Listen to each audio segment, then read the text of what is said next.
Welcome to part 2 of my top 10 surprisingly good movies. So, number 5 is Red Riding Hood. Now, this is a movie.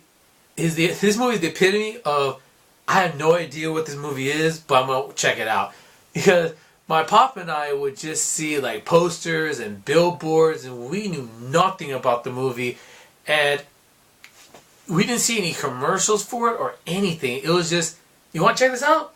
Yeah, sure. So my papa and I went to the theater, and the only thing I found out as soon as I was about to walk in the theater on the poster said from the director of Twilight, and I immediately went, ugh. But it was too late now. We already got the tickets, so we walked in, and I saw it. It was actually pretty good. It was not the best movie I've ever seen. It's definitely slow at times, but the type of movie it is, it makes sense to be slow. And I was wondering if they're going to do a complete retelling of it, or are they going to do something completely different with it?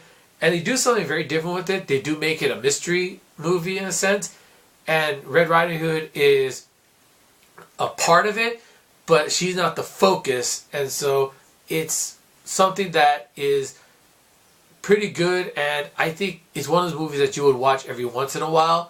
And if you would get together with some people and say, hey, I haven't seen Red Riding Hood in a while, you want to watch it? Yeah, sure. Or if you're skimming through Netflix or something like that, and it comes up, oh man, that movie, I haven't seen it in a while. I wouldn't mind watching it again.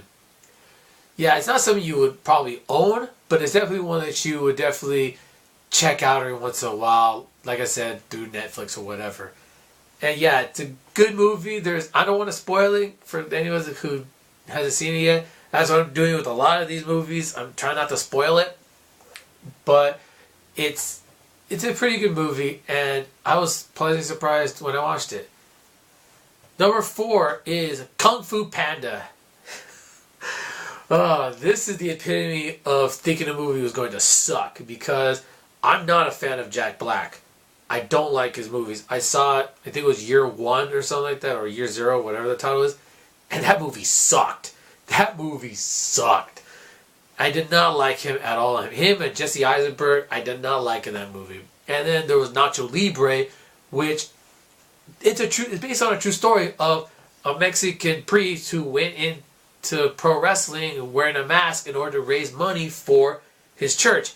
And they took this really fascinating story and they made it a Jack Black movie. And I'm not a fan of those types of movies. And so I was not looking forward to seeing Kung Fu Panda. I did not want to watch it. I thought it was just going to be Jack Black doing Yellowface. For those who don't know what Yellowface is, it's basically the Asian equivalent of blackface, where you have a white character pretending to be whether Japanese, Chinese, Vietnamese, or whatever, and they do some really stupid things with it at times. Look at Breakfast at Tiffany's as the prime example of it. Watching that old movie now, you watch it go, oh God, that's disgusting. Yeah, so I was kind of like, I don't want to watch the movie, I'm not going to watch it. And then a couple of years later, my older brother, who does not like Jack Black either, we're talking, he said, yeah, Kung Fu Panda is actually good, you should check it out. I said, yeah, I don't know. I was like, no, trust me on this, it'll be pretty cool. So when we went home for Christmas that year, it was on TV, and we watched Kung Fu Panda, and I was like, yeah, this is actually pretty good. I mean, it's not a Jack Black movie, and he doesn't try to put on a Chinese accent or anything like that. He's just an interesting character. The panda in the movie is actually kind of cool. It's kind of fun. You grow with him, and he grows on you. It's like, yeah, he's okay. He's a good guy. And there are a couple like fat jokes in there, but they're sparingly done so that it's not overbearing. Not to mention the animation and the fight sequences in the movie are pretty cool. I liked it. And so now that after I watched it, I'm kind of like, yeah, I should watch the second movie, but I haven't yet. And now there's a third movie, and I should watch both those movies at some point. But yeah, it's a good family movie. You know those movies are for kids that you put on TV, put the DVD on just to get the kids to stop messing around for an hour and a half or so.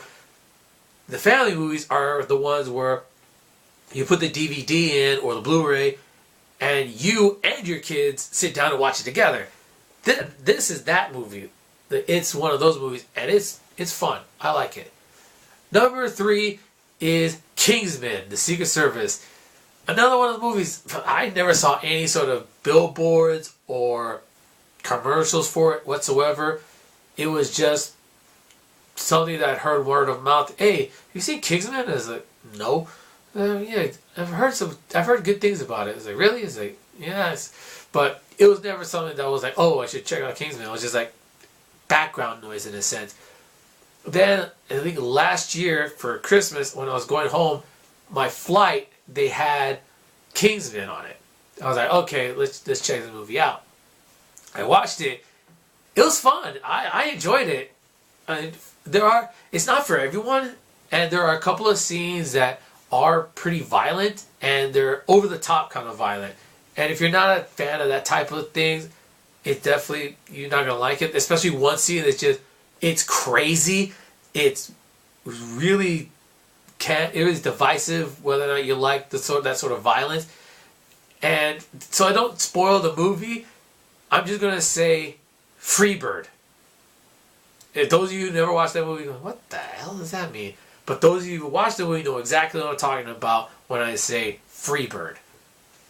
Also, the main character in this movie, he's likable, and I didn't know anything about him, and I didn't know who the actor was, so I could see him fresh in this role, and he was fun, he was interesting, likable, and he was pretty cool. And there is a joke in this movie that some people are like, how dare they make that kind of joke? And then some people like just laughing their ass off about it. I saw it and I laughed. I thought it was funny. And again, not to spoil anything, all I'm going to say is 2625. If you've never watched the movie, you have no idea what I'm talking about. If you watch the movie, you know exactly what I'm talking about. And I think the movie I've heard I've heard people say, oh, it's like James Bond for a new generation, which is good for me because that means I never have to watch a James Bond movie. I never had any intention to, so great. I never have to watch a James Bond movie. Just stick to Kingsman. Number 2 is Bowling for Columbine. Yes, the second documentary that's going to be on this list. This is it. Bowling for Columbine. I actually watched this movie after the whole Academy Awards incident where he went up on stage and first he was booed because he brought the other nominees for best documentary. And so he got booed for that. But then what really like divided people was when he said, you know, we live in a fictitious world, a fictitious president can wage a fictitious war. How prophetic his words ended up being. And I remember some people were telling me, oh, I'm not going to watch the movie. He's so anti-American. It's so anti-gun. It's anti-American. It's anti-gun. It says all this crap. It's all BS and all this and all that. And then I was just thoroughly fascinated by that. And I was like, okay, now you have me curious to check this movie out. So I rented the DVD first because they still had those places, the brick and mortar places. And I watched it, and I was like, this is not an anti-gun movie. It's definitely not anti-American. What it is anti-fear. And that's the underlying current throughout the documentary, is fear and how it affects us as Americans. It's basically, that's what it is. The whole gun proliferation of guns in America, that would never have happened if it wasn't for us being so pumped full of fear 24/7 that happens.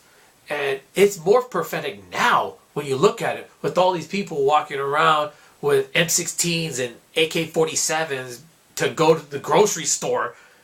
It's kind of interesting because Michael Moore basically called it with this movie. And I think if you look at it that way and look at it from a fresh point of view and not try to come in with, oh, it's just anti-American, it's anti-gun, and really just look at it from a fresh perspective, I think you'd probably really like this documentary. And it's one of those documentaries that I think has stood the test of time, and it's something that you'd probably be shown in a history class or a college class that people could really debate about. Whether you'd watch it at home, it depends. Depends on the kind of person you are. If you like documentaries, probably. If not, no. But yeah, I really liked it. And afterwards I was like, yeah, this did deserve to win an Academy Award. But it didn't win the number one spot on my top 10. The number one most surprisingly good movie to me is Hajimare no Michi. You probably don't know this movie. It's actually a Japanese movie. And the story behind this is fun for me because where I lived before, the older videos with just the white background and those doors, the white doors.